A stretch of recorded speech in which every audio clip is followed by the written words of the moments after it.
Nabisto ang isang iligal na paggawaan ng paputok sa Santa Maria, Bulacan.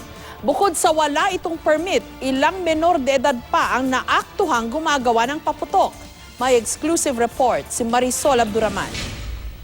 Tila isang abandonadong bahay lamang ito, pero nang pasukin ng mga otoridad, bumungad ang paggawaan ng mga paputok sa Sitio Manggahan, Pulong Buhangin, Santa Maria, Bulacan. Itong mga papel na ito ay niloloadan nila ng pulbura at tinutupi, nilalagyan ng mitsa at dinidikitan. Isa lamang ito sa mga finished product ng paggawaan na kung tawagin ay sawa. Hindi ito iligal na paputok ayon sa PNP, pero iligal ang paggawaan dahil wala itong permit. Loading station, yung mitsahan, yung packaging, kailangan po hiwa-hiwala yun. Minamanufacture nila ang mga paputok ng sama-sama. Delikado po ito. Dito po nagmumula ang mga pagsabog. Huli sa aktong gumagawa ng paputok sa iligal na paggawaan ang 6 na tao, kabilang na ang 2 menor de edad. Delikado, tas bata ka pa? Tatakot din po.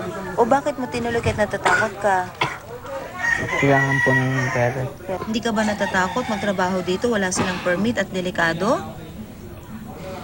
Natatakot din po minsan. Ayon sa katiwala ng paggawaan, 3 taon na silang nag-ooperate. Pero tuwing Disyembre lang daw. Bakit hindi po kayo kumukuha ng permit?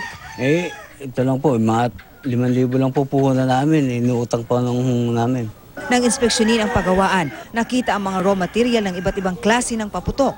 Alam naman daw ng kanilang kapitbahay ang nasabing paggawaan. Sa katunayan, natatakot nga raw sila. Gaya na lamang ni Rinaldo Alcantara na dati ring gumagawa ng paputok pero natigil nang minsang masabugan ng ginagawang paputok. Oo, totoo yun. May karanasan na ako dyan kaya tumigil na ako matagal na. Kinumpiska ang mga raw material at mga paputok.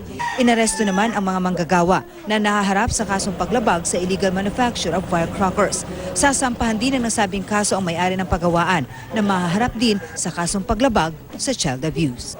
Marisol Abduraman, GMA News.